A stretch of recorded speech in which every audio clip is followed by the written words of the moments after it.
નમસ્કાર.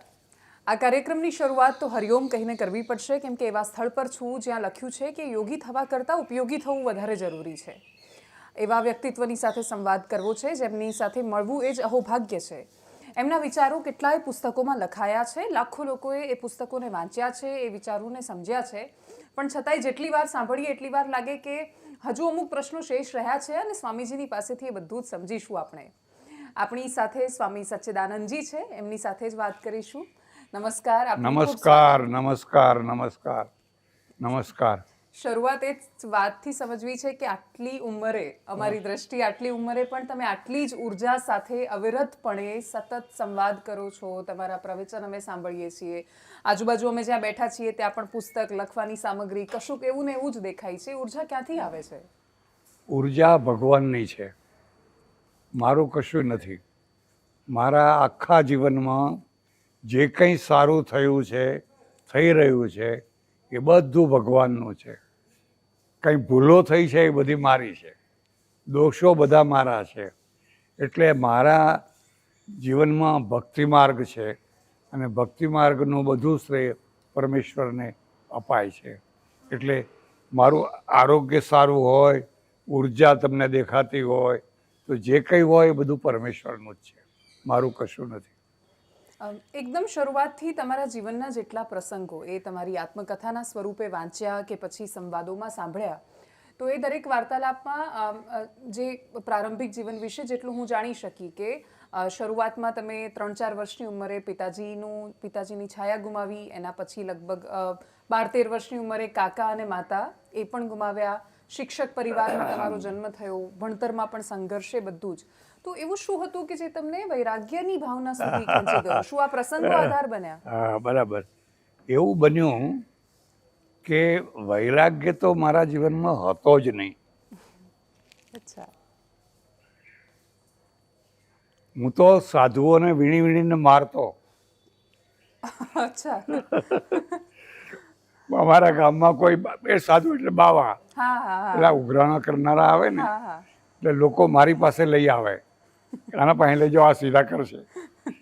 એટલે કોઈ કલ્પના પણ ના કરી કે આ છોકરો ભવિષ્યમાં સાધુ થશે, એવી કોઈ કલ્પના પણ ના કરી શકે.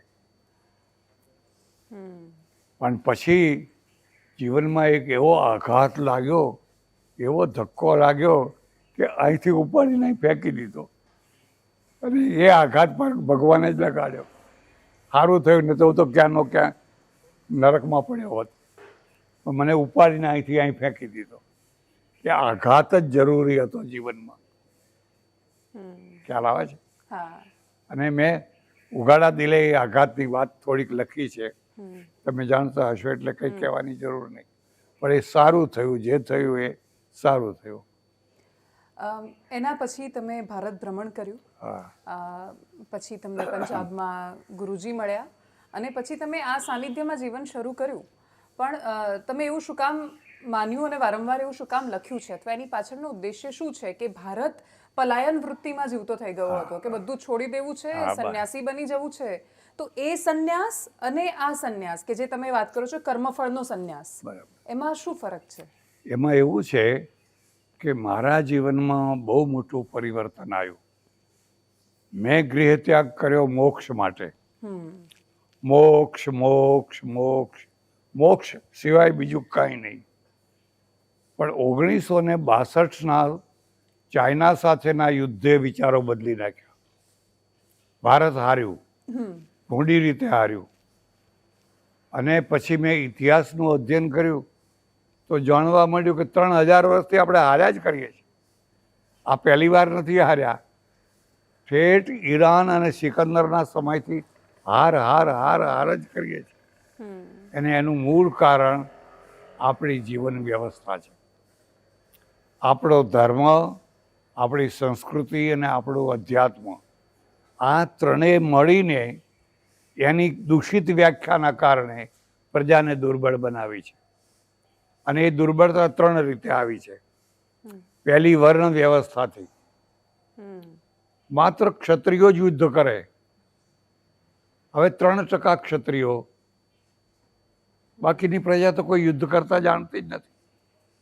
માત્ર બ્રાહ્મણો જ ભણે એ 3%, પેલા ક્ષત્રિયો 6%, બ્રાહ્મણો 3%, બાકી તો બધા અભણ જ છે.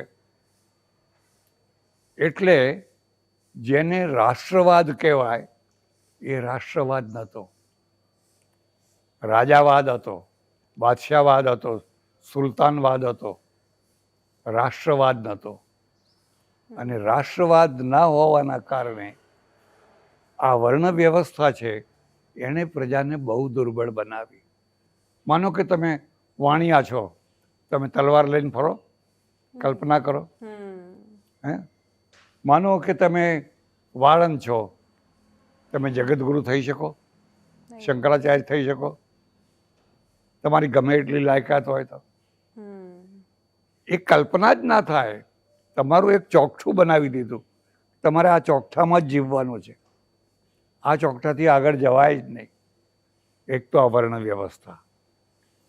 બીજું છે એ જેને તમે પલાયનવાદ કહો છો ને, એ આ પલાયનવાદ શ્રમણોએ આવ્યો.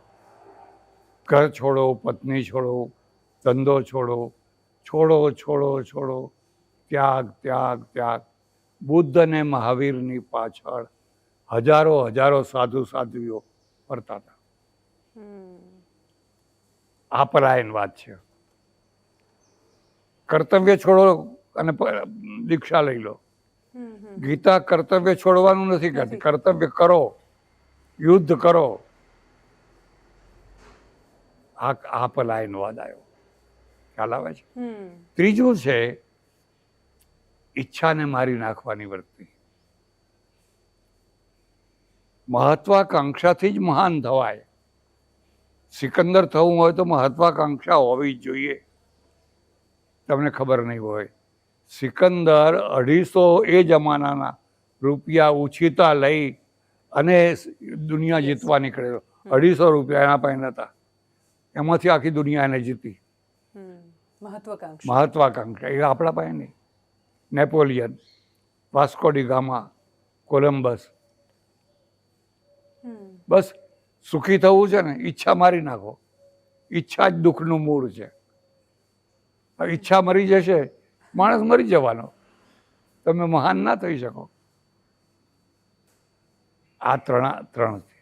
અને એ ત્રણેયને આપણે પૂજ્યા પાછા, આદર્શ માન્યા. ઓહો, મહારાજને તો કંઈ જોતું જ નથી. મહારાજ તો ચંપલે નથી પહેરતા. તો એ બધું જે છે એના કારણે પલાયનવાદ આવ્યો. અને પેલા બધા દરિયા તરફ દોડ્યા, આપણે હિમાલય તરફ દોડ્યા. અને હિમાલયમાં જઈને પલાઠી વાળી અને લોકોને કહ્યું તમે પલાઠી વાળો, અને એમને જ પૂજ્યા. એને પૂજ્યા. અને પેલા આવનારાને ફાવતું જડ્યું, કાં તો બધા પલાઠી વાળીને બેઠા. એક જ ઉદાહરણ આપું. નાલંદામાં 10,000 વિદ્યાર્થીઓ ભણતા હતા અને 1,000 આચાર્યો હતા. મોહમ્મદ બખ્તિયાર ખાલી 250 ઘોડેસવારો લઈને ગયો. 250 ઘોડેસવારો 10,000ના માથા કાપી નાખ્યા. અને નાલંદાની જે લાઇબ્રેરી છે દુનિયાની મોટામાં મોટી, હળગાવી દીધી. 3 મહિના સુધી આગ હળગતી રહી. તો 250 માણસો આ 10,000ને કેમ માર્યા? એમાં શતાવધાની હતા, અષ્ટાવધાની હતા, વેદ વેદતા હતા, શાસ્ત્ર વેદતા. કોઈને શસ્ત્ર પકડતા નહોતું આવડતું. અહિંસા પરમો ધર્મ, અહિંસા પરમો. મરો હવે. અહિંસા તો અંગ્રેજો સામે ચાલે, હૈદરાબાદમાં ના ચાલે, જુનાગઢમાં ના ચાલે, કાશ્મીરમાં ચાલે છે. અહિંસા તો અંગ્રેજો સામે ચાલે. તો કાયદાનું રાજ હતું. એટલે જો ગાંધીજીને હિટલર મળ્યો હોત તો ખબર પડોત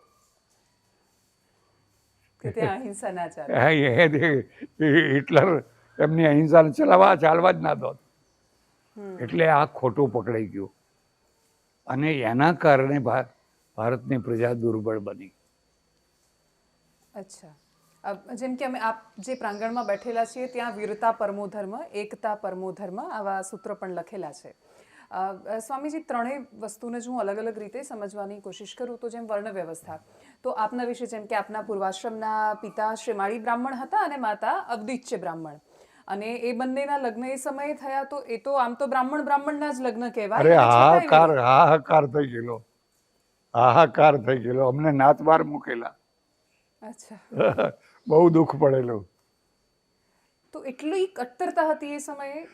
એ સમયની કટ્ટરતાની તો વાત જ ના થાય, એટલી કટ્ટરતા હતી. તો સરખામણીએ આપણે જેમ કે તમારી પાસે તો 91 વર્ષ તમે જે દુનિયાને જે રીતે જોઈ છે, તો તમે અત્યારે ક્યાં જોઈ રહ્યા છો? આપણે બહુ સારા સમયમાં છીએ. આજે તો ઘણો સારો સમય છે. ઓકે. આજે તો હવે બ્રાહ્મણની કન્યા પટેલમાં જાય છે, પટેલની કન્યા વાણિયામાં જાય છે. હવે એવું પહેલાં જેવું કશું છે નહીં. તમને નવાઈ લાગશે, અમારા ગામમાં હવે શ્રીમાળી બ્રાહ્મણો દલિતોની કન્યા લાવતા થયા છે. કન્યાઓ મળતી નથી. વાત સાચી છે. કન્યાઓ મળતી નથી, એટલે જેની મળે એને હવે બધું જ ગયું, બધું બદલાઈ ગયું. અને પલાયનવાદ વધારે દેખાય છે, કેમ કે ઘણા બધા, કેમ કે તમે સંપ્રદાયમાં જેમ આ પલાયનવાદનું હજુ સંપૂર્ણ નિર્મૂલન થયું નથી, પણ ઘણી જાગૃતિ થઈ છે. પહેલાની તુલનામાં ઘણી જાગૃતિ થઈ છે. ઘણી જાગૃતિ એ અર્થમાં થઈ છે કે આજે ભારત એટલો શક્તિશાળી દેશ બન્યો છે મોદીના કારણે કે હવે પાકિસ્તાન કે ચાઇના કોઈ આંખ ઉપાડીને જોઈ ન શકે. હવે 1962નું ભારત નથી. 1962નું ભારત તો ગાંધી વિનોબાનું હતું.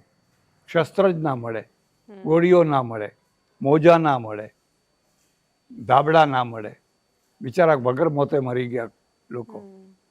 આજે તો એટલી બધી તૈયારી છે, આખી દુનિયા મોદીને સલામ કરે છે. ઓસ્ટ્રેલિયા તમે જોયું? ઓસ્ટ્રેલિયા જોયું, પાપા ગુનિયાના પ્રધાનમંત્રીએ. આખી દુનિયા. તો એ આજે બદલાઈ ગયું ભારત. ભારત બદલાઈ ગયું. અચ્છા. અને એના મૂળમાં તમે કોને જોઈ રહ્યા છો? એના મૂળમાં જો એક તો મુદ્દો એ છે કે બધી શક્તિઓનું મૂળ રાજકારણ છે. માત્ર ધર્મ કારણથી બધું સુધરતું નથી.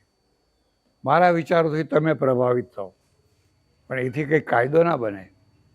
બાળ લગ્ન તો કાયદે અટકાવ્યા, સતી પ્રથા તો કાયદે અટકાવી. એટલે કાયદો રાજકારણ બનાવે, અને એ રાજસત્તા જરૂરી છે. તો તમે વર્ષોના રાજકારણમાં અનેક રાજનેતાઓને જોયા હશે, તો જેમ તમે કહ્યું કે અત્યારે તમને નરેન્દ્ર મોદી સૌથી પ્રભાવી વ્યક્તિત્વ રાજનીતિમાં લાગી રહ્યું છે, તો તમને શું લાગે છે કે બહુ વર્ષો પછી પહેલીવાર કોઈ આવું મળ્યું કે આના પહેલા કોઈ શાસન એવું? ઘણા વર્ષો પછી, આખા ઇતિહાસમાં ના મળ્યા હોય. વલ્લભભાઈ પટેલ પછી ભારતને કોઈ સાચો રાજનેતા મળ્યો હોય તો નરેન્દ્ર મોદી. આ મારે ખુલ્લે આમ કહેવાનું છે, કોઈ હંતાડીને કહેવાનું નથી. તમે કશું જ સંતાડીને નથી કહેતા. કંઈ કહેવાની જરૂર નથી. એના સિવાય એક સૌથી મોટું, જેમ કે મેં તમારા પહેલા કદાચ એવા સંન્યાસી કે જેમણે સ્ત્રી પુરુષના સંબંધો, શારીરિક સંબંધો, એની જરૂરિયાત અને એના કારણે સમાજમાં બધી જે સમસ્યાઓ અને સોલ્યુશન, એ બંને વિશે તમે જે વાત કરી છે, તો તમને લાગે છે કે આજકાલ તો સમાજમાં વ્યભિચાર એ બહુ જ કોમન પ્રોબ્લેમ થઈ ગયો છે. તો એ તો સ્ત્રી પુરુષના સંબંધો, એટલે જેમ કે પતિ પત્ની છે અને છતાંય બહારના સંબંધોને એ બધું પણ સમાજને ડિસ્ટર્બ કરી રહ્યું છે. તો આપણે એક્ઝેક્ટલી કઈ પરિસ્થિતિમાં છીએ કે શું આપણો સમાજ સુસંસ્કૃત થયો છે કે આમાં એવું છે કે આપણા પશ્ચિમની સાથે સંબંધો થયા. દાખલા તરીકે અમારે ચડોતર, અડધા ગામ બહાર છે NRI. એ લોકો અહીં આવે ને એટલે ત્યાંની હવા લઈને આવે, બોટલો લઈને આવે ને એટલે પહેલા તો ગામને પીતા કરી દે, પછી જાય ને પછી ગામ પેલી બોટલો મૂકતા જાય, પછી બીજું બધું છોડતા જાય. અમારે ત્યાં આવું નહીં, આવું નહીં, આવું નહીં, આવું નહીં. લોકોને ગમે. બીજું, આ રોગ આખી દુનિયાનો છે. આખી દુનિયાનો છે. આખી દુનિયામાં પહેલાં સ્ત્રી પુરુષો છે, એમાં સ્ત્રી એક વસ્તુ હતી. સાચી છે. કબીલાઓની વસ્તુ હતી. એમની બે વસ્તુ હતી, ગાયો અને સ્ત્રી. સ્ત્રી, હા, સ્ત્રી ધન, ગૌધન. ગૌધન અને સ્ત્રી. સ્ત્રી ધન. એટલે કયા કબીલા પાસે કેટલી ગાયો છે, લેવડ દેવડ ગાયોમાં થતી બધી. કરન્સી હતી જ નહીં, મુદ્રા હતી જ નહીં. અને કબીલાઓ એકબીજા સાથે યુદ્ધ કરે, જીતે એ બધી સ્ત્રીઓ ઉપાડી જાય, પછી એમ નહીં થઈ જાય. આવું ચાલતું હતું. આવું આપણા ત્યાં ને આખી દુનિયામાં ચાલતું હતું. આફ્રિકામાં ચાલતું હતું, અરબસ્તાનમાં ચાલતું હતું, બધે ચાલતું હતું. મોડે મોડે, બહુ મોડે મોડે, ધીરે ધીરે ધીરે ધીરે સિવિલાઇઝેશન શરૂ થયું. સિવિલાઇઝેશન. અને સિવિલાઇઝેશનમાં પહેલી શરૂઆત એ થઈ કે ક્રાઇમ ક્યાંથી થાય છે. તો ક્રાઇમની બે જગ્યાઓ છે, આમ તો 3 જગ્યાઓ, અને એમાં સૌથી મોટી ક્રાઇમની જગ્યા સ્ત્રી છે, પછી પૈસો છે, અને પછી સત્તા છે. બરાબર? એટલે આ ત્રણેયની વ્યવસ્થા એવી કરો કે જેથી ક્રાઇમ ઓછા થાય. આ ત્રણેયની વ્યવસ્થા કરવા માટે સિવિલાઇઝેશન થયું. અને પછી કહ્યું કે ભાઈ લગ્ન જીવન, પુરુષ ને સ્ત્રી, અને તમારી મિલકત તમારી, તમારી મિલકત તમારી, તમારી સત્તા તમારી, તમારી સત્તા તમારી. આ એક વ્યવસ્થા ધર્મના દ્વારા થઈ. પણ એ ધર્મ છે કે આખી દુનિયામાં જુદો જુદો. ભારતનો ધર્મ જુદો હતો, અરબસ્તાનનો ધર્મ જુદો હતો, અને પશ્ચિમનો ધર્મ જુદો હતો. અરબસ્તાનનો ધર્મ એમ કહેતો હતો કે તમને આખી દુનિયા ઉપર રાજ કરવાની છૂટ છે. શું એને કે? જિહાદ. જિહાદ, જિહાદ. જિહાદ, જિહાદ, જિહાદ, જિહાદ, જિહાદ. આખો ઇતિહાસ જિહાદોનો જ છે, અને અત્યારે જિહાદનો જ છે. આખી દુનિયામાં કોઈ મુસ્લિમ રાજ્ય સુખી નથી. કોઈ મુસ્લિમ રાજ્યમાં મને શાંતિ બતાવો. પાકિસ્તાનની શું દશા છે? અફઘાનિસ્તાન, સિરિયા, લીબિયા, કોઈ મને બતાવો ને. ગલ્ફ કન્ટ્રીઝને કેવી રીતે જોઈ રહ્યા છો તમે? આ જે ગલ્ફના દેશો છે, જ્યાં ઓઇલ આટલું બધું છે. હા, ગલ્ફ કન્ટ્રી છે, એમાં આરબો બહુ ડાયા છે. બહુ ડાયા છે રાજનીતિમાં. કેમ? હું તમને કહું, મારે દુબઈ જવાનું થયું.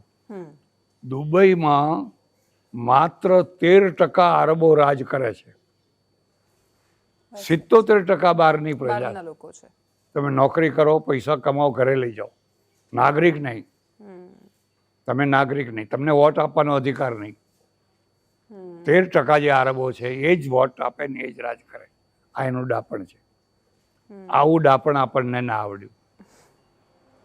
પાકિસ્તાન થયું ત્યારે સારામાં સારો મોકો હતો કે ઉપદ્રવીઓને પાકિસ્તાન ભેગા કરી દો, જે પાકિસ્તાનનો રચના કરનારા હતા, પણ ના માન્યા. કોંગ્રેસના એના નેતાઓ ના માન્યા. હવે આજે એના પરિણામ ભોગવીએ છીએ. આજે અડધો દેશ જવા બેઠો છે. હું બંગાળ ફરીને આવ્યો. બંગાળમાં કેટલાય જિલ્લાઓ બહુમતી, મુસ્લિમ બહુમતી. બાંગ્લાદેશી આવો, બિહારની દશા, આસામ ને તો આ અમિત શાહે બચાવી લીધું. ખરેખર આસામને અમિત શાહે બચાવી લીધું. મિઝોરમ, નાગાલેન્ડ, આ બુદ્ધિશાળી માણસ છે, એને સારું કરીને બચાવી લીધું. બાકી એ જવા બેઠું હતું. એટલે હવે આપણને એના પરિણામ દેખાવા માંડ્યા છે. એવું કોઈ શહેર નથી કે જ્યાં મિની પાકિસ્તાન ના હોય.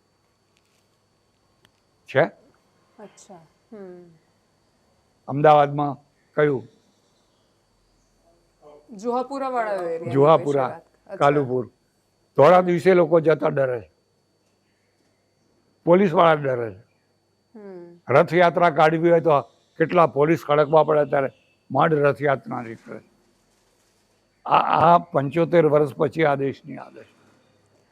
તો ઉદાહરણ તરીકે રથયાત્રામાં જે વર્ષોથી અમદાવાદમાં કોમી એકલાસના ભાગરૂપે કબૂતર ઉડાવવાની જે પરંપરા છે કે પછી બાકી બધું, એને તમે કઈ દ્રષ્ટિએ જોઈ રહ્યા છો? કબૂતર શાંતિનું પ્રતીક નથી. હમ. કબૂતર તો નાદાનીનું પ્રતીક છે.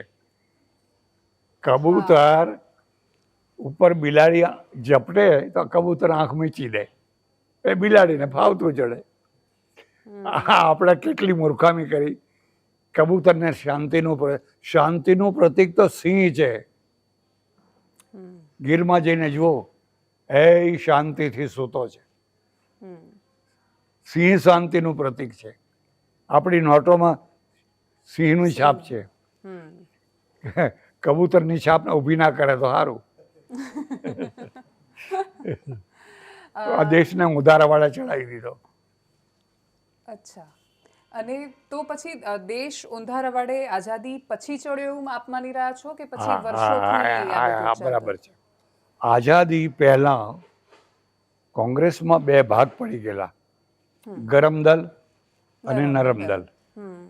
ગરમ દલ વાળા હતા એ સુભાષબાબુ ને બધા.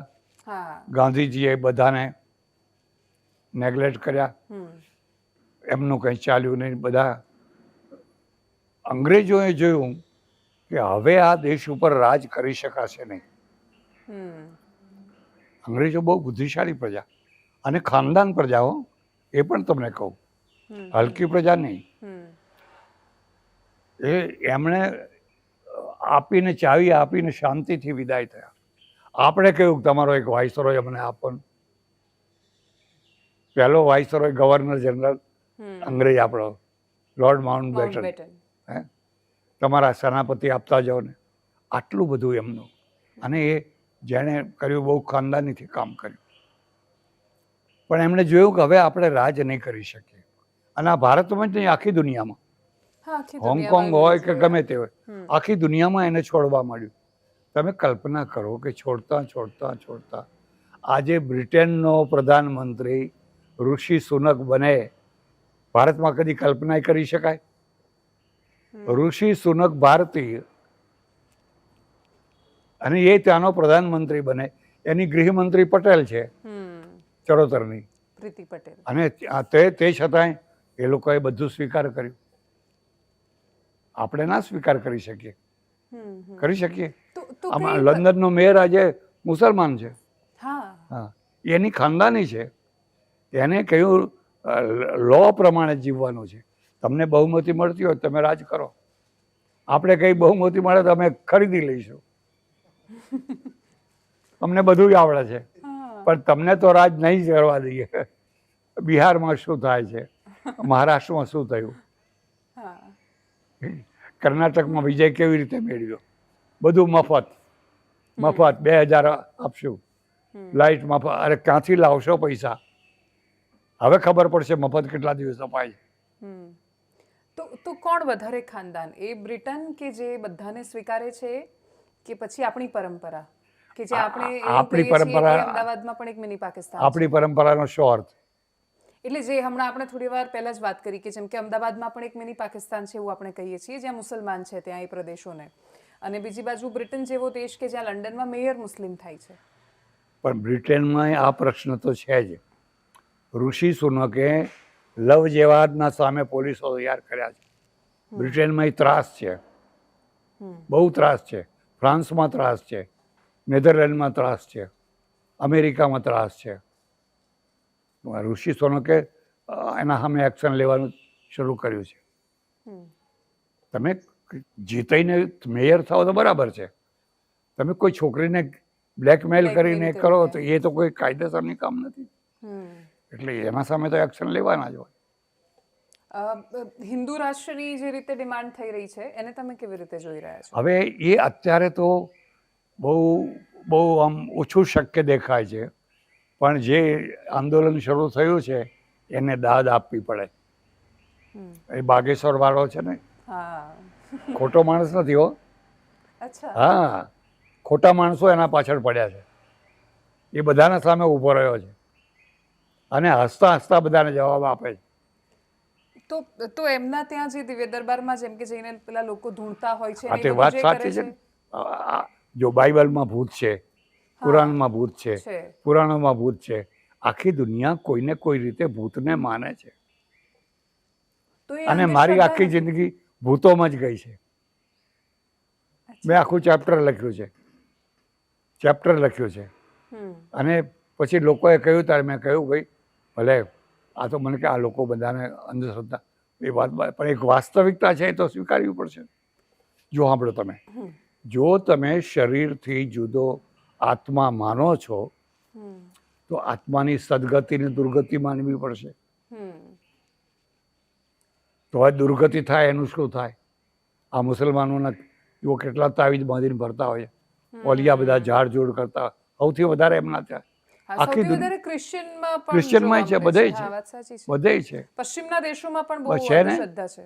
મારે રશિયા જવાનું થયેલું હમ અને રશિયામાં લેલીને બધા ચર્ચો નષ્ટ કરી નાખેલા. એમાંનું એક ચર્ચ જોવા હું ગયો, હમ ખંડેર. હમ હમ મને કહેવામાં આવ્યું કે અત્યારે રાત્રે અહીં કોઈ રહેતું નથી. મેં કહ્યું કેમ? એમ કે અહીંયા જેટલા પાદરી રહેતા હતા એ બધાને મારી નાખ્યા. એ રાત્રે ધમધમાટ કરે છે, રાત્રે કોઈ રહેતું નથી. એટલે આ એક વાસ્તવિકતા છે. તો ભૂત અંધશ્રદ્ધા છે કે વાસ્તવિકતા? આ વાસ્તવિકતા છે ને અંધશ્રદ્ધા છે. હમ 10% વાસ્તવિકતા છે અને 90% અંધશ્રદ્ધા છે. છે. તમારા મગજના રોગો હોય એના કારણે પણ ઘણું એવું થતું હોય, એ સાચી વાત છે, પણ 100% એ વાત બરાબર નથી. 10% સાચું છે. હમ તો ખબર કેવી રીતે પડે કે આ 10% હા, છે ને 90%? એ મુશ્કેલ છે. એમાં પણ એ તો તમે બાગેશ્વરના એમાં જઈને જુઓ ને. હમ માનો કે એક બ્રાહ્મણની છોકરી છે ને અરબી બોલે છે, હમ એને કોઈ દાડો અરબી જ ગઈ જોઈ નથી અને બોલે અને છે. છતાંય અરબી બોલે છે. ક્યાંથી અરબી બોલતી થઈ ગઈ?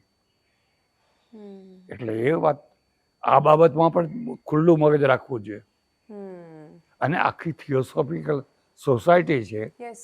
એ તો એના ઉપર જ રચાયેલી છે, હા એમાંથી જ રચાયેલી છે. હા, અને ઇવન તે પ્રયોગો પણ બધા બહુ થતા કરે હોય જ છે એ છે. પ્રકારના. હા. તો વર્તમાન પરિપ્રેક્ષ્યમાં સમાજમાં તમે છેલ્લા કેટલાય સમયથી જે અંધશ્રદ્ધાની ઘટનાઓ જોઈ હોય તો કે પોતાની દીકરીને બલિ આપવા સુધીની ઘટનાઓ બની. હા, એ બધું ના ખાવું છે. એ અંધશ્રદ્ધા છે, એ અંધશ્રદ્ધા છે. ગાંધીજીએ બહુ સરસ વ્યાખ્યા કરી છે, બહુ સરસ વ્યાખ્યા કરી. જે શ્રદ્ધાથી વ્યક્તિને, સમાજને કે રાષ્ટ્રને નુકસાન ના થતું હોય એવી શ્રદ્ધાને હું ચલાવી લેવા તૈયાર છું. ખ્યાલ આવે છે? માનો કે કોઈ આખી રાત ભજન કરે છે. હા, એમાંથી કોઈને શું નુકસાન? અરે તમે ક્લબમાં જઈને કૂદો છો અને ન કરવાનું કરો છો, એના કરતા તો સારા છે. પ્રસાદ વહેંચે છે, તમે પેલો પ્રસાદ વહેંચો છો. આ તો બિચારા શિરાનો પ્રસાદ, સત્યનારાયણની કથાનો તો. એ શ્રદ્ધાને સ્વીકાર કરવા તૈયાર. આપણે ગળે ઉતરે કે ના ઉતરે, મારે આખી દુનિયાને લઈને ચાલવાનું છે, મારે એકલાને નથી ચાલવાનું. પણ જે શ્રદ્ધા વ્યક્તિને, સમાજને ને રાષ્ટ્રને હાનિ પહોંચાડતી હોય એવી શ્રદ્ધાને હું અંધશ્રદ્ધા કહું છું. બાબા બાગેશ્વરના કિસ્સામાં શરૂઆતમાં ચર્ચા હતી, પછી આખો વિવાદ થયો, પછી સમાજ બે ભાગમાં વહેંચાયેલો જોવા મળ્યો. ત્યારે શંકરાચાર્ય એ વખતે જોશીમઠમાં બહુ પ્રશ્નો ચાલી રહ્યા હતા, તિરાડ પડવાના ને બધા. ત્યારે એવું પડકાર ફેંકતા કહ્યું કે તમારી પાસે જો બધું જ જ્ઞાન છે તો જોશીમઠની તિરાડો સરખી કરી આપો. તો આ જે એકબીજાને સામે જે પડકાર આપવામાં આવ્યો એમાં કન્ફ્યુઝન ઊભું થયું. ના ના ના ના, સાંભળો મારી વાત. હું એમ કહું કે આ આપણા વૈજ્ઞાનિક છે ને, એણે આ એટમ બોમ્બ બનાવ્યો, તો હું એને કહું હું ત્યારે જ તમને વૈજ્ઞાનિક માનું કે આંધળાને આંખો આપી દો તો હું માનું. અરે કોઈ ચેલેન્જ છે? એ જોશીમઠની તિરાડો તો કડિયો જ કરે, એમાં કોઈ ચમત્કાર કરવાની જરૂર નથી. કોઈ સારો કડિયો લાવો ને, આર્કિટેક્ટ લાવો ને. જાપાનમાં રોજ ધરતીકંપ આવે છે અને જાપાનમાં તો કેટલા બધા ભિક્ષુઓ છે, ભિક્ષુણીઓ છે, બધો ફર્યો છું. એ કામ તો કડિયાનું છે, સુથારનું છે, એ કરે.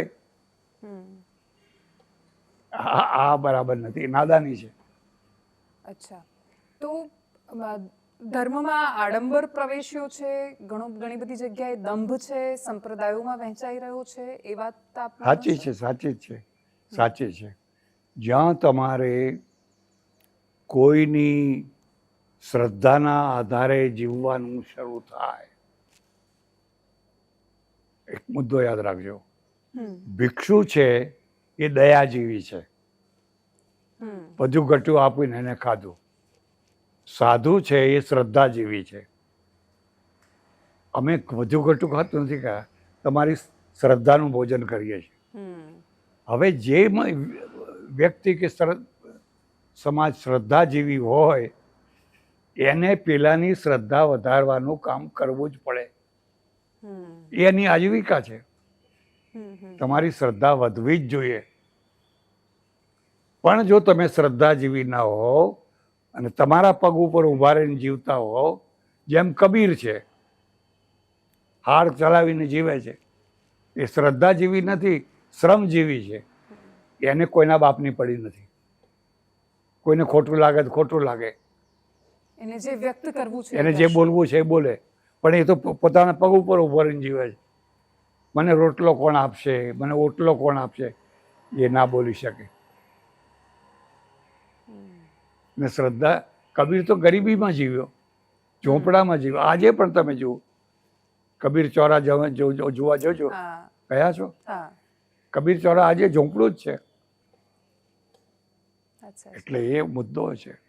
જેને શ્રદ્ધા જેવી જીવન જીવવું હોય એને તો આવું થોડું રહેવાનું છે. અને અંધશ્રદ્ધામાં જીવવું હોય એની તો પછી વાત જ જવા દો. એટલે એની આજીવિકા અંધશ્રદ્ધા એની આજીવિકા જ ચલાવવી પડશે આખો દિવસ.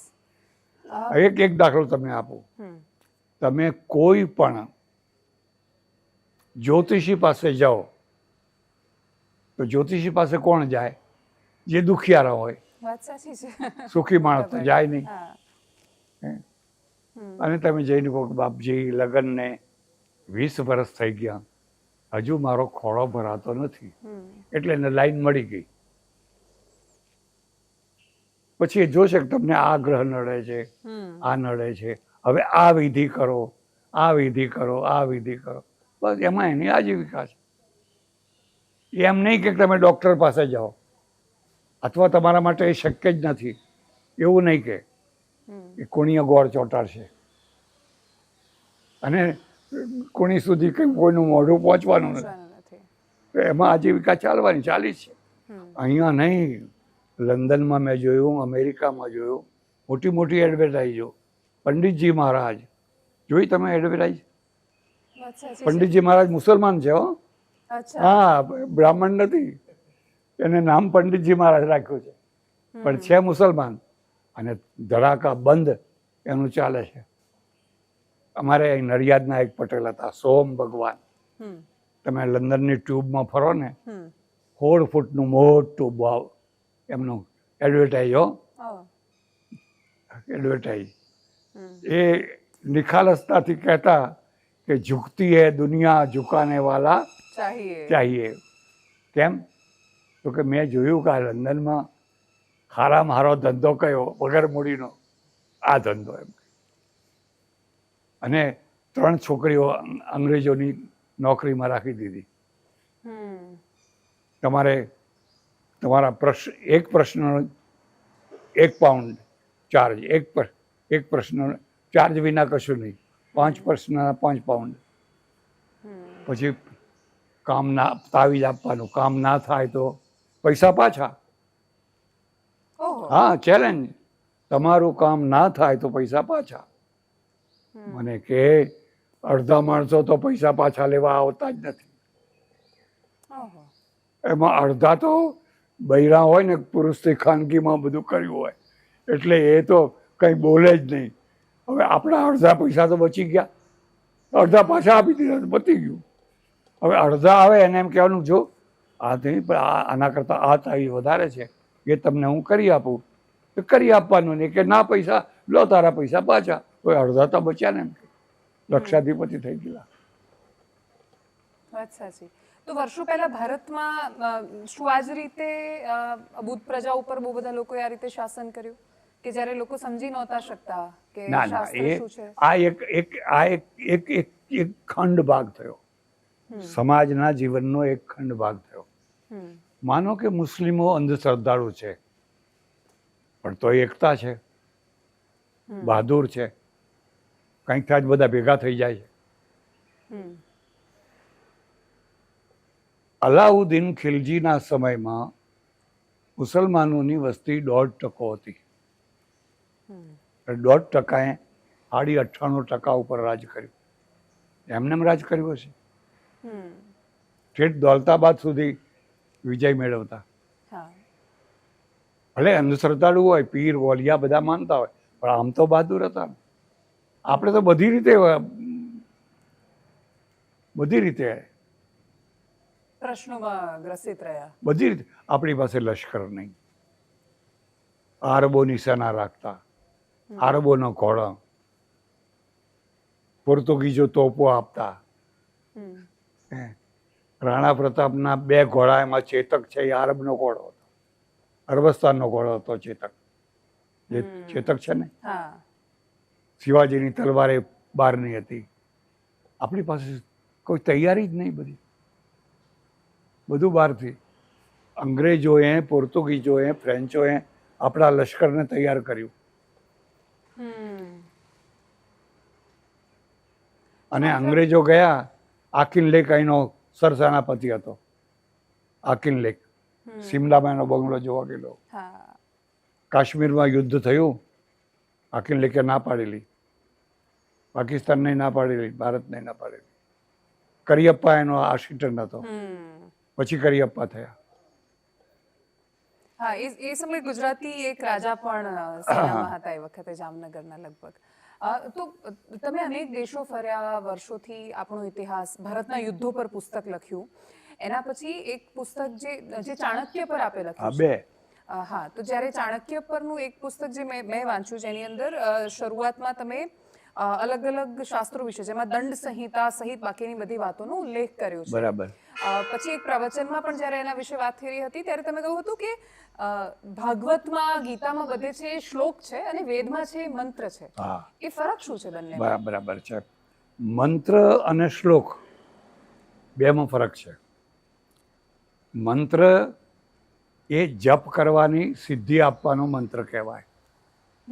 મંત્રયતિ ગુપ્ત રૂપેણ, એટલે મંત્રને ગુપ્ત રખાય. અને ગીતાના, ભાગવતના શ્લોકો કહેવાય. એટલે બધાના માટે છૂટ હોય. એટલે પેલો મંત્ર ભાગ છે, આ શ્લોકો છે. હા, અને પછી 3 વેદમાંથી અને પછી આગળ અથર્વવેદ એ ચોથો પાછળથી આવ્યો. આવ્યો. તો એમાંથી અત્યારે જે, કેમ કે અત્યારના સમયમાં વેદ વિશે એનું વાંચન, સમજ, બાકી બધું જ બહુ ઓછું થયું છે. તો તમે શું માનો છો કે અત્યારના સમાજમાં એના વિચાર અથવા એની સમજ પહોંચવી જરૂરી છે, કે અત્યારે જે ચાલી રહ્યું છે આમાં શું બરાબર છે? થયું કે પહેલાં તો આપણે પહેલી ભૂલ કરી કે આ વેદ ભણવાનો અધિકાર માત્ર બ્રાહ્મણોનો જ છે. એટલે બીજા લોકો તો વેદ ભણ્યા જ નહીં, ભણવા દીધા જ નહીં. પછી મોડે થોડી જાગૃતિ આવી, આર્ય સમાજ, બ્રહ્મો સમાજ વગેરે વગેરે. દયાનંદ સરસ્વતીએ એ જમાનામાં 250 રૂપિયા, રાણી છાપના, જર્મનીમાંથી મેક્સ મુલરના છાપેલા વેદો મંગાવેલા. ભારતમાં મળતા જ નહોતા. પહેલું પુસ્તક મેક્સ મુલરનું છાપેલું દયાનંદ સરસ્વતીજીએ મંગાવેલું. આ દશા હતી. હવે આ સમાજવાળા બહુ પ્રચાર કરે છે, પણ ચાલતું નથી. બહુ પ્રસ્તુત નથી રહ્યું. અચ્છા, તો આજના સમયમાં પ્રસ્તુત શું છે? આજના સમયમાં શું છે? ઉપનિષદો, ગીતા, પુરાણો અને ઠેઠ આજ સુધીની સંતોની વાણી, આ બધું ભેગું થાય ત્યારે એનું નામ થાય હિન્દુ ધર્મ. એમાં કબીરે આવે, રૈદાસે આવે, નરસિંહ મહેતાએ આવે, બધાય આવે. અને અત્યારે આવે જ છે, તુલસીદાસે આવે, બધાય આવે. અને આ બધાના સંમિશ્રણથી ભારતીય જીવન સતત આગળ વધ્યું. આપણે આજે એ પડાવ પર છીએ કે આપણે એ બધા વિષયો પર વિમર્શ કરી રહ્યા છીએ. બરાબર. પણ સૌથી મહત્વનો પ્રશ્ન એ આવે છે અમારી પેઢીને લગતો, એટલે કે યુવાનોને લગતો, કે જેમના માટે એવું કહેવાય છે કે એને વાંચનમાં રસ નથી, એ વધારે આ બધા વિશે જાણવામાં વૃત્તિ નથી ધરાવતા. તો તમે એ લોકોનું ભવિષ્ય ક્યાં જોઈ રહ્યા ના, છો એમાં બે અને વાતો છે. સોલ્યુશન? વાંચનનો હેતુ જિજ્ઞાસા છે. પહેલાં જિજ્ઞાસાની તૃપ્તિ માત્ર ને માત્ર વાંચનથી થતી. બીજો કોઈ સોર્સ જ નહોતો. ગામમાં લાઇબ્રેરી હોય, પુસ્તક ખરીદવાની શક્તિ ના હોય, તો એમાં ગાયકવાડે બહુ મહત્વનો ભાગ, મહત્વનો, બહુ જ હા, મહત્વનો. અને આ ગોંડલના મહારાજા બંને ભગવતસિંહજી. બહુ મહત્વનો ભાગ ભજવ્યો. હવે જિજ્ઞાસાની તૃપ્તિ માટેના સોર્સ વધી ગયા. તમારી પાસે જે આ મોબાઈલ છે ને, એમાં ગૂગલે આખી દુનિયા ભરી દીધી. વાત સાચી છે. આખી દુનિયા ભરી દીધી. તમારે શું જાણવું છે, બસ તરત જ આમ બટન દબાવો કે એટલે જિજ્ઞાસા નથી મરી ગઈ, માત્ર રસ્તો સોર્સ બદલાયો બદલાઈ છે. ગયા. સોર્સ બદલાઈ ગયા છે. અને આ એક વાસ્તવિકતા છે. પણ એ પણ મુદ્દો હું તમને કહું કે જે વાંચન છે એ વાંચન છે. વાત સાચી છે. હે, મોબાઈલ છે એ મોબાઈલ છે, બીજા બધા સોર્સ ખરા, પણ પુસ્તક એ પુસ્તક છે. એટલે એ ઓછું થયું છે. અહીંની આખી દુનિયામાં ઓછું થયું છે, આખી દુનિયામાં, કારણ કે સોર્સ વધી ગયા. એક બીજી વાત છે, આજથી 50-100 વર્ષ પહેલાં લોકો ધર્મ પ્રત્યે જે ભાવના હતી એ હવે રહી નથી. અચ્છા. હા, પશ્ચિમમાં તો બિલકુલ નહીં. બસ ચર્ચો ખાલી પડ્યા, વેચવા માંડ્યા. ચર્ચો બધા વેચાવા માંડ્યા છે. કોઈ ચર્ચમાં જતું જ નથી. ઓહો. ભીડ આપણા ત્યાં છે. હા. સમૈયા કરો, સમૈયા કરો, સમૈયા કરો. આપણે ત્યાં પણ આ ઉભરો છે, તમે જોજો, વધારે નથી ચાલવાનો. એટલે આ મંદિર સહિત બધું જ. આ બધું ઉભરો છે, તમે જોજો. આ ઉભરો લાંબો ટાઈમ ચાલવાનો નથી. આ વિજ્ઞાન છે ને, એ બધાના પાછળ પડ્યું છે. અને વિજ્ઞાન ગરદન પકડીને તમારા વિચારો બદલી નાખશે. ખ્યાલ આવે છે? તો તમે વિજ્ઞાનની ઉપેક્ષા નહીં કરી શકો. હા, એ આવશે જ સામે. હે, વાત સાચી પ્રૂફ છે. તમે જુઓ ને કે કેટલા દિવસ તમે નેગ્લેક્ટ કરશો. ટાળી નથી શકાતું એને. એને તમે ટાળી નહીં, અને ટાળશો તો નુકસાન થશે. એટલે પાછા પછાત રહી જઈશું સરખામણીએ. હા, હવે શીતળા માતા, શીતળા માતા, શીતળા માતા, પેલા એ રસી કાઢી, શીતળા માતા ગાયબ થઈ ગયા. આ હમણાં જે આવ્યો ને કોરોના, હા, એ 100 વર્ષ પહેલા આવ્યો હોત તો અડધું ભારત મરી જાત. વાત સાચી છે. આ કોરોનામાં આખી દુનિયાએ, ભારતે એવી રસીઓ કાઢીને બહુ થોડું નુકસાન થયું. નહીં તો મરી જાત આખી. બહુ વસ્તી વધારાનો પ્રશ્ન જ ઉકલી જાત. પહેલા આ રીતે ઉકલી જતો હતો. પહેલા આ રીતે જ ઉકલી જતો હતો. હવે આપણે વસ્તી વધારો કર્યો તો ભોગવો હવે. તો આપણી સામે આજે વસ્તી વધારા અને બીજી એક પર્યાવરણની પણ બહુ વિશાળ સમસ્યા ઊભી છે. હા, એના વિશે પણ તમે વારંવાર ઉલ્લેખ કરતા રહો છો. સામાન્ય માણસ કેવી રીતે એના સોલ્યુશનમાં સહભાગી બની શકે? આ સામાન્ય માણસનો વિષય જ નથી. અચ્છા. વસ્તી વધારાનો વિષય રાજકારણનો છે. આપણે ત્યાં રાજકારણ 2 ભાગમાં વહેંચાઈ ગયું. એક રાષ્ટ્રવાદી રાજકારણ અને એક વોટલક્ષી રાજકારણ. રાષ્ટ્રવાદી રાજકારણ છે એ કહે છે કે વસ્તી વધારો અટકવો જોઈએ અને બધાએ સંતતિ નિયમન કરવું જોઈએ. જેને વોટ લેવા છે, વોટવાળા, એ કહે છે તમને છૂટ છે, તમને છૂટ છે, તમે અમને વોટ આપો બસ. અને અહીં ઓછા પડશે તો બાંગ્લાદેશમાંથી બોલાવજો, બહારથી બોલાવજો. આ વોટવાળા છે. અને આ વોટવાળા ભવિષ્યની ગુલામીના પાયા ખોદી રહ્યા છે. અચ્છા. નહીં તો શું બીજું? એ કેવી રીતે? ત્યારે તમે કલ્પના કરો કે હિન્દુ પ્રજા 30% થઈ જાય તો એક ગુલામ ના થાય તો શું થાય? એવું શક્ય છે ખરું? થાય, કેમ ના થાય? પાકિસ્તાનમાં શું થયું? અફઘાનિસ્તાનમાં શું થયું? આ બધા દેશોમાં હિન્દુ પ્રજા જાહો જલાલી ભોગવતી હતી. પાકિસ્તાનમાં તો હિન્દુઓની કેટલી જાહો જલાલી, આજે 1-1.5% રહી ગયા. ત્યાં કોઈ સલામત નથી, છોકરીઓ સલામત નથી. આ તો સારું છે કે એ પોતાની જ અગ્નિમાં બળી રહ્યા છે, એમની અગ્નિમાં, એટલે આપણને અત્યારે શાંતિ છે.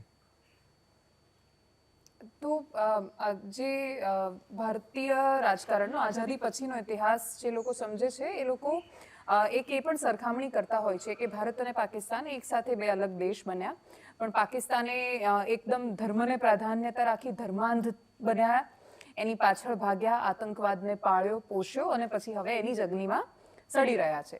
બીજી બાજુ ભારતે ક્યારેય આ બધા વિષયો પર ફોકસ ન રાખ્યું અને વિકાસ તરફ જવાની કોશિશ કરી, દુનિયા સાથે સંબંધો વિકસાવ્યા. તો અત્યારે આપણે જે સ્થિતિમાં છીએ તો શું એના માટે પૂર્વની દરેક સરકારો આમાં સમજો, પાકિસ્તાન તો ધર્મના નામે જ જુદું થયું. યસ, ભારત સેક્યુલર રહ્યું અને બરાબર છે, હું માનું છું સેક્યુલર રહેવું જોઈએ, હોવું જોઈએ, હું એનો વિરોધી નથી, પણ સાચા સેક્યુલર બનો ને. હા, એટલે સેક્યુલર થવાની જગ્યાએ તુષ્ટિકરણ લાવ્યા વોટ માટે.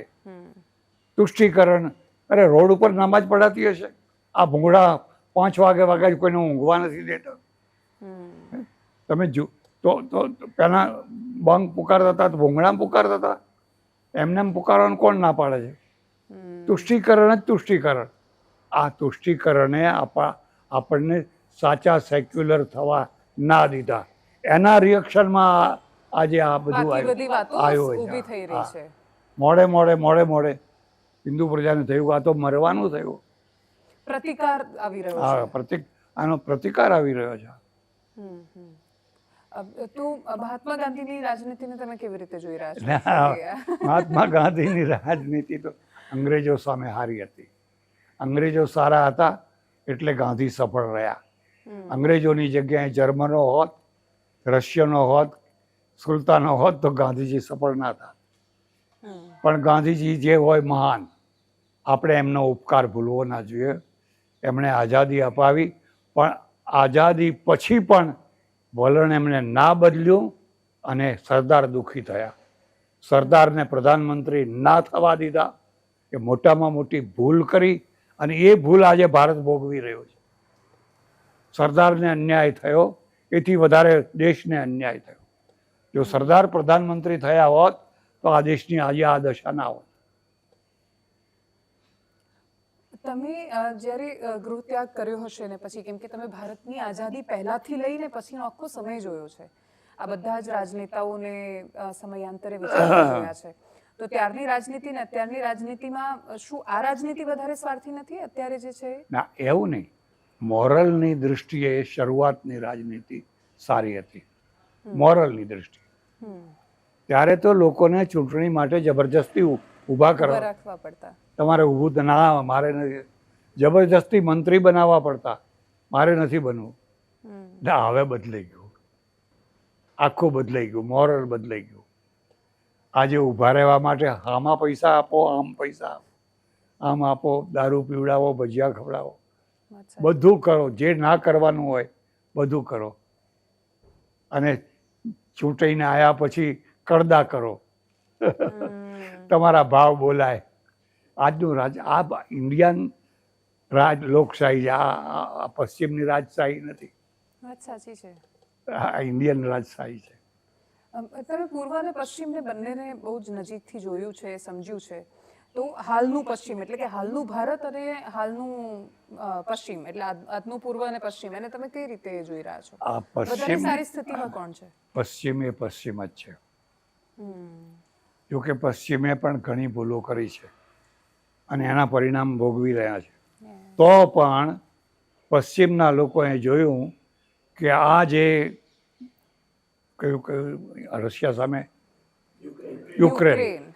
યુક્રેનને અત્યારે સાથ આપવો પડે. જો યુક્રેનને સાથ નહીં આપીએ તો યુક્રેન વિજય પછી રશિયા આપણો વારો લાવશે. એટલે આખું પશ્ચિમ, નાટો એ ડાયા માણસો છે, ડાયા માણસો છે, હોશિયાર છે પોતાની રાજનીતિક સમજને લઈને. ડાયા માણસો છે. છેલ્લા પ્રશ્નો આશ્રમની એક્ટિવિટીઝ અને બધું સમજવું છે કે જેમ કે તમે એક પુસ્તકમાં ઉલ્લેખ કર્યો છે કે જેમ વૃદ્ધાશ્રમ ચલાવો છો તો તમને વૃદ્ધોના પ્રશ્નો પણ ખબર છે અથવા એક પુસ્તકમાં જ લખ્યું છે કે જેમ કે યુવતીઓ તમારી પાસે આવતી તો એ કહેતી કે બસમાં જાય છે તો વૃદ્ધો એમને ખરાબ રીતે સ્પર્શ કરતા હોય છે અને એ બાકી બધી સમસ્યાઓ છે તો આટલા સમય પછી તમે એના નિરાકરણ સમજી ના શક્યા છો? એનું નિરાકરણ છે જ નહીં. અચ્છા. એનું નિરાકરણ છે જ નહીં, ઉલટું વધવાનું છે. એના બે કારણો છે. પહેલું કારણ તો એ છે કે સ્ત્રીઓને પુષ્કળ છૂટ મળી ગઈ છે. પહેલાં બ્રહ્મપોળમાં વાણિયાપોળ પટેલવાડો એ છોકરીઓ કન્યાઓ એમના એમ જ રહેતી. બહાર નીકળવાનું કામ પુરુષોનું, બહાર સ્ત્રીઓ નીકળ. હવે સ્ત્રીઓ બહાર નીકળતી થઈ અને બહાર નીકળતી થઈ, નોકરી કરતી થઈ એટલે સંપર્કો વધ્યા. સંપર્કો વધ્યા એટલે આકર્ષણો વધ્યા. આકર્ષણો વધ્યા એટલે પછી આ રહેવાનું જ છે. તમે ઘરમાં સંતુષ્ટ ના હો અને બહાર સારું આકર્ષણ મળે, ઓફિસમાં, ફેક્ટરીમાં કે કોઈ પણ ક્ષેત્રમાં, તો તમે લલચાઈ જવાના છો. અને એમાંથી છૂટાછેડા વધ્યા. પહેલાં ગમે તેમ થાય તો છૂટાછેડા નહોતા, હવે છૂટાછેડા વધ્યા. અને એને રોકી નહીં શકાય કારણ કે સ્ત્રી પગભર થઈ ગઈ. પહેલાં છૂટા થઈને જવું ક્યાં? પગ મૂકવાની જગ્યા નથી. તો એ સ્ત્રી સાથે સારું થયું કે ખરાબ? સ્ત્રીઓ માટે સારું થયું, પણ સ્ત્રીઓએ અનધિકૃત વધારે પડતી છૂટછાટ લીધી એ એમની નાનીમાં થયું. બળાત્કારના આટલા કિસ્સાઓ કેમ બને છે? એમાં માત્ર પુરુષો જ દોષી નથી, કેટલીક વાર સ્ત્રીઓ પણ દોષી હોય છે. સ્ત્રીઓએ પણ પોતપોતાની મર્યાદા સાચવવી પડે અને મર્યાદામાં રહેવું જોઈએ. તમે બેફામ ગમે ત્યાં જાઓ, ના જવાની જગ્યાએ જાઓ, રાત્રે જાઓ, દિવસે જાઓ, એકલા ફરો, તો એ ના થઈ શકે. સ્ત્રી સ્વરક્ષિત નથી. હું આખી દુનિયામાં ફર્યો એકલો, એકલી સ્ત્રી ના ફરી શકે, એકલી હોટલમાં ના ઉતરી શકે, એકલી ગેસ્ટ હાઉસમાં ના ઉતરી શકે, પશ્ચિમમાં ઉતરી શકે, અહીં ના ઉતરી શકે. એટલે પૂર્વ હજુ એટલું મેચ્યોર નથી. હા, પશ્ચિમમાં એની સાથે કંઈક થાય તો એ પેપરમાં આપે અને કોર્ટે જાય ને અહીં તો પેપરમાં આપતા શરમ આવે, છુપાય. બ્લેકમેલ કરે. પેલો જ બ્લેક જો તારો વિડીયો, એના મા બાપ કે ચૂપ થા હગઈ નહીં થાય, કોઈ તને પરણશે નહીં. પૂર્વ એ પૂર્વ છે ને પશ્ચિમ એ પશ્ચિમ છે.